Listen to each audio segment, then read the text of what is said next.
नमस्कार, एसटीजे लाइव में आपका स्वागत है।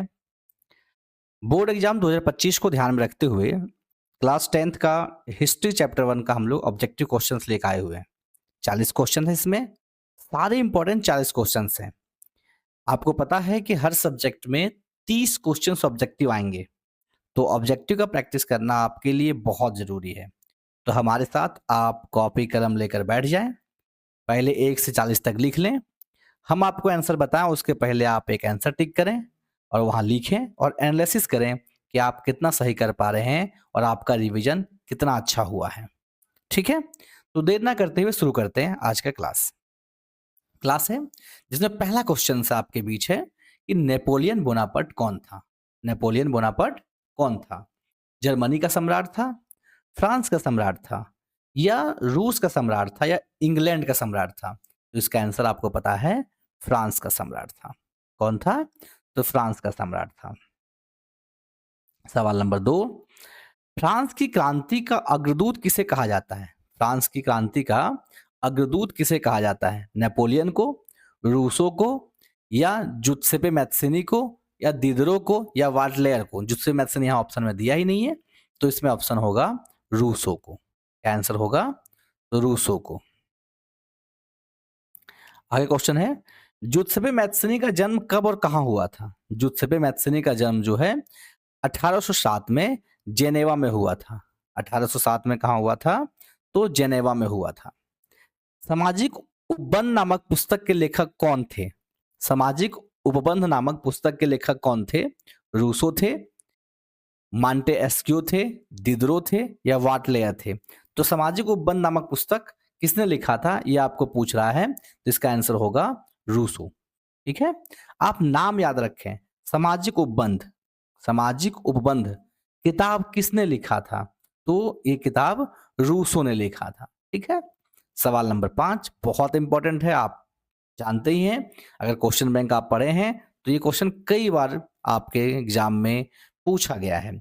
जब फ्रांस सीखता है तो पूरे यूरोप को सर्दी जुकाम हो जाता है। यह कथन किसने कहा था? तो यह कथन मेटरनिख ने कहा था। किसने कहा था? तो मेटरनिख ने कहा था। सवाल नंबर 6, कैरिलो क्रेस्पी कहाँ का निवासी था या कौन था? कैरिलो क्रेस्पी जो है कौन था? तो कैरिलो क्रेस्पी जो है पोलिश राष्ट्रवादी था, यानी पोलिश देश का एक राष्ट्रवादी व्यक्ति था जो राष्ट्रवाद को सपोर्ट करता था, राष्ट्रवाद को प्रमोट करता था। सवाल नंबर 7, किस संधि के द्वारा यूनान को एक स्वतंत्र राष्ट्र के रूप में मान्यता मिली? कौन सी संधि हुई जिससे यूनान एक स्वतंत्र राष्ट्र बन गया? तो कस्तुनतुनिया की संधि। कौन सी संधि? तो कस्तुनतुनिया की संधि। ठीक है, कस्तुनतुनिया की संधि के दौरान क्या हुआ? यूनान एक स्वतंत्र राष्ट्र बना। सवाल नंबर 8, फ्रेडरिक सारियो कौन था? देखिए, फ्रेडरिक सारियो के बारे में अगर जाने तो फ्रेडरिक सारियो एक चित्रकार था। यानी कि 4 ऑप्शन दिए हुए हैं, चारों में चित्रकार एक ही ऑप्शन में है, तो आप लगा दीजिए। कभी कभी ऑप्शन कंफ्यूज कर सकता है, फ्रांसीसी चित्रकार, रूसी चित्रकार, तो आप ध्यान रखिएगा, तो ये फ्रांसीसी चित्रकार था। सवाल नंबर 9, किस राष्ट्र की सामूहिक पहचान, किसी राष्ट्र की सामूहिक पहचान को क्या कहते हैं? तो किसी राष्ट्र की सामूहिक पहचान को राष्ट्रवाद कहा जाता है। क्या कहा जाता है? राष्ट्रवाद कहा जाता है।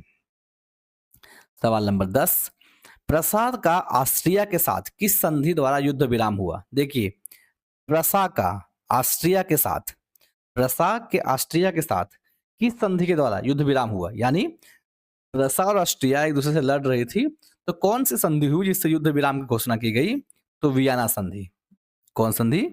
वियना संधि। इटली का एकीकरण कब पूरा हुआ? 1871, 1873, 1876, 1889? तो इटली का एकीकरण जो है 1871 में पूरा हुआ। कब पूरा हुआ? 1871 में। नेक्स्ट क्वेश्चन है, बैंक ऑफ फ्रांस की स्थापना किसने की? बैंक ऑफ फ्रांस की स्थापना किसने की? नेपोलियन बोनापार्ट ने, लुई 16वां ने, लुई 14वां ने, या फिर जॉर्ज 3 ने? तो इसका आंसर होगा नेपोलियन बोनापार्ट ने। इसने किया था? नेपोलियन बोनापार्ट ने। गैरीबॉल्डी कहाँ का निवासी था? गैरीबॉल्डी जो है वेनेसिया, सार्डिनिया, नेपल्स, या प्राग? वेनिसिया, सार्डिनिया, नेपल्स या प्राग, चार में से कहाँ का निवासी था? तो आपको याद होना चाहिए, अगर आप पढ़े होंगे तो गैरीबॉल्डी सार्डिनिया का निवासी था। कहाँ का था? सार्डिनिया। मासिले किस देश की राष्ट्रभक्ति गीत है? मासिले किस देश की राष्ट्रभक्ति गीत है? हम लोग का राष्ट्रभक्ति गीत क्या है? जन गण मन अधिनायक जय हो भारत भाग्य विधाता।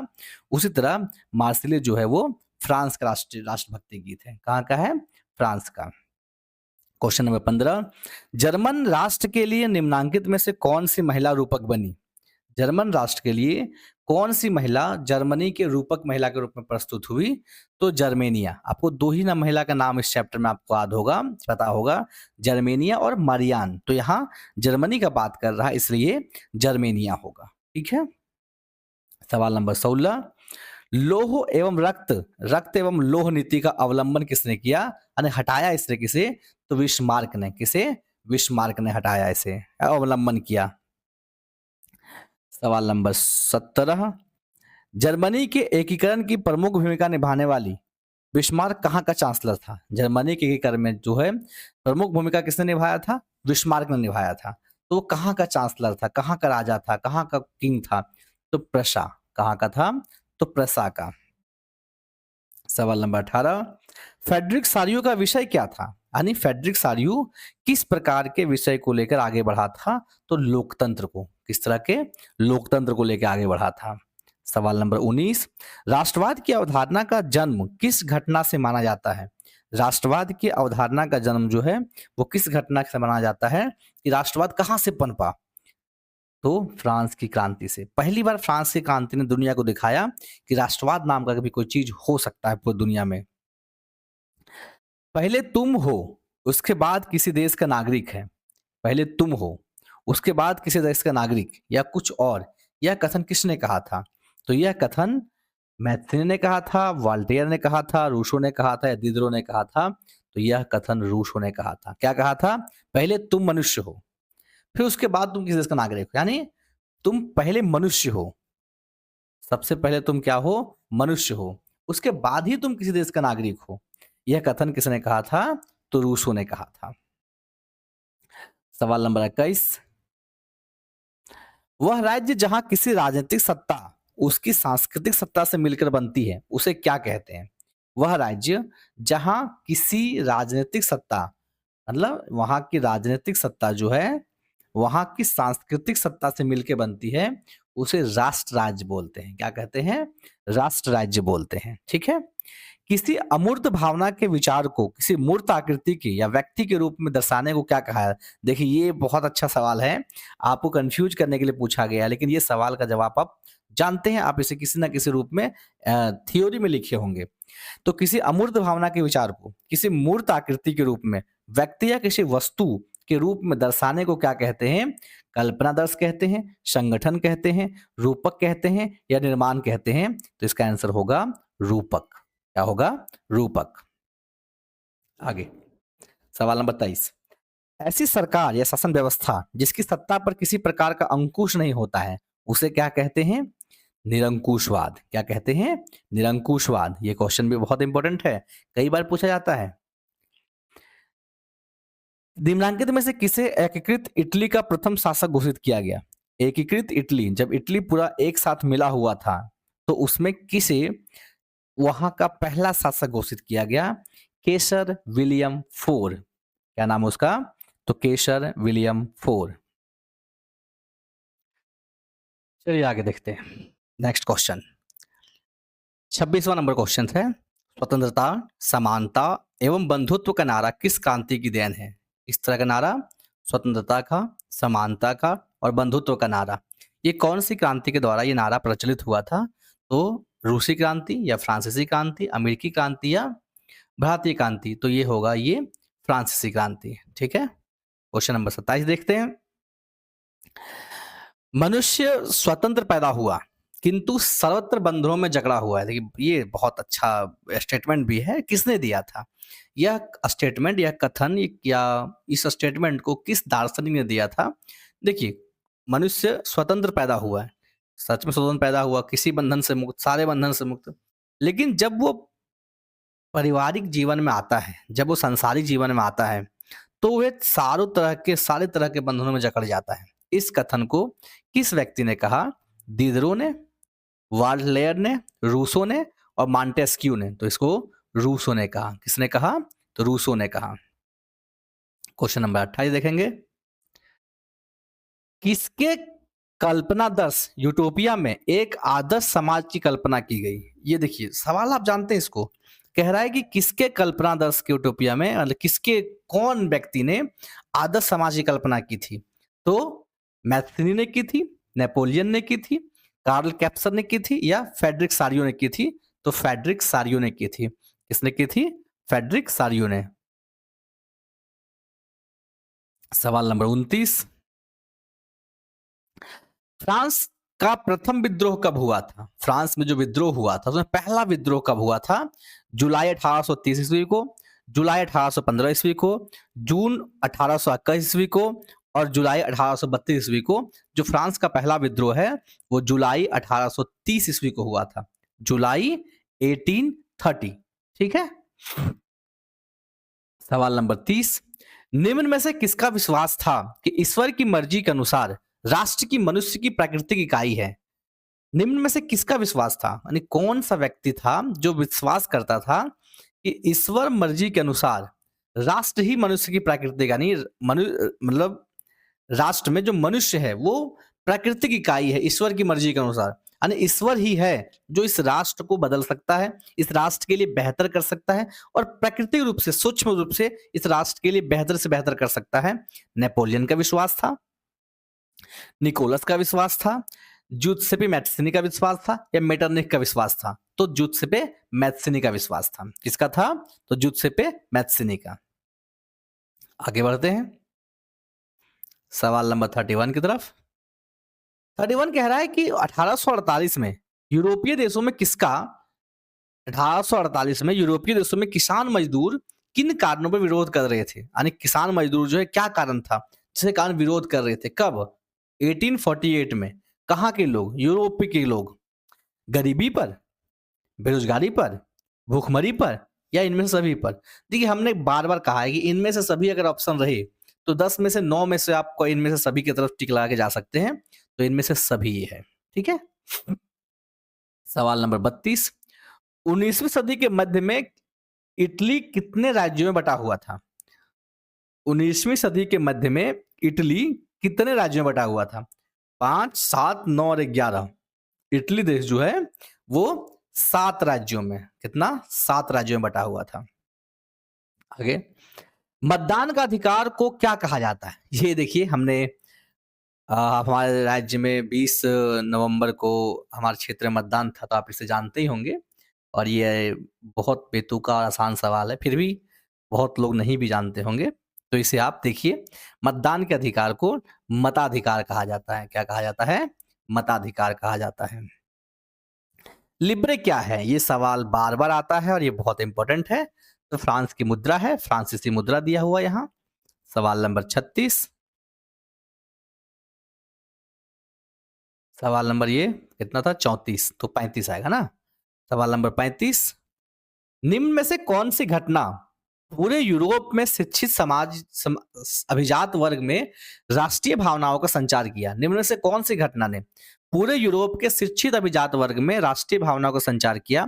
नेपोलियन का आक्रमण, यूनान का स्वतंत्रता संग्राम, फ्रांसीसी क्रांति और इटली और जर्मनी का एकीकरण? तो यूनान का स्वतंत्रता संग्राम।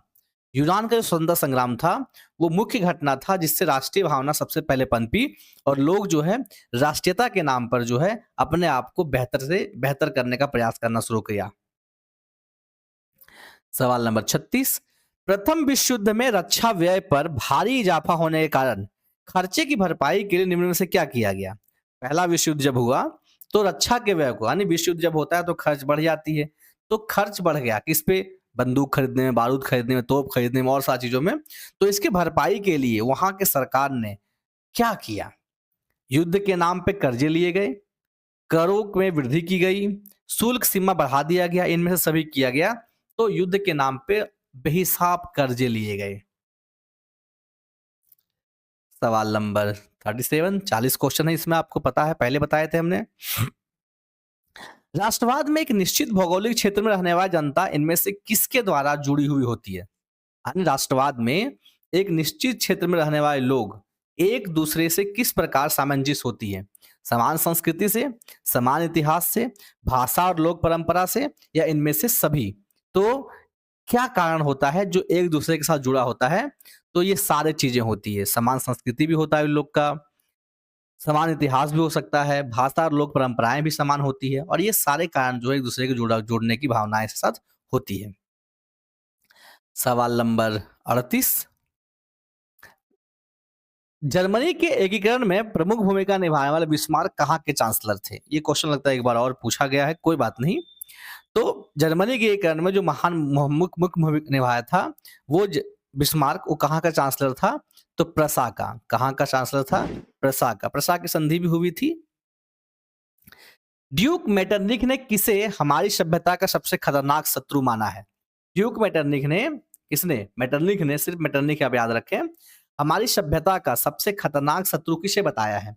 मैथ्सनी को, बिस्मार्क को, रूसो को, या मॉन्टेस्क्यू को? सोचिए। ड्यूक मेटरनिख ने जो इसे क्या मतलब, मेटरनिख ने किसे कहा है कि हमारे सभ्यता का सबसे खतरनाक शत्रु है? तो मैथ्सनी को। किसको बताया है? तो मैथ्सनी को। और सवाल नंबर लास्ट इस चैप्टर का, 19वीं सदी के दौरान निम्न में से कौन एक ऐसी ताकत बनकर उभरा जिसने यूरोप के राजनीतिक और मानसिक जगत में भारी परिवर्तन ला दिया? जातिवाद, राष्ट्रवाद, समाजवाद और उदारवाद। आपको पता है हम लोग इस चैप्टर पर राष्ट्रवाद ही पढ़ रहे हैं, तो इसका आंसर राष्ट्रवाद ही होगा। क्या होगा? राष्ट्रवाद। क्या होगा? राष्ट्रवाद। तो इस प्रकार हमने चैप्टर 1 हिस्ट्री का 40 महत्वपूर्ण ऑब्जेक्टिव क्वेश्चंस को देखा। आशा है कि आप इस वीडियो से बहुत कुछ सीखे होंगे, और पूर्ण विश्वास है कि आप सीखे ही होंगे। तो आपसे एक अनुरोध है कि आप इस वीडियो को अपने दोस्तों को और अपने चाहने वाले लोगों के साथ शेयर करें और लाभ उठाएं। कुछ सजेशन हो तो आप कमेंट बॉक्स में ज़रूर लिखें। नेक्स्ट वीडियो में उसके सुधार कर उस आपके बीच पेश करने का प्रयास किया जाएगा। मिलते हैं नेक्स्ट वीडियो में, तब तक के लिए धन्यवाद।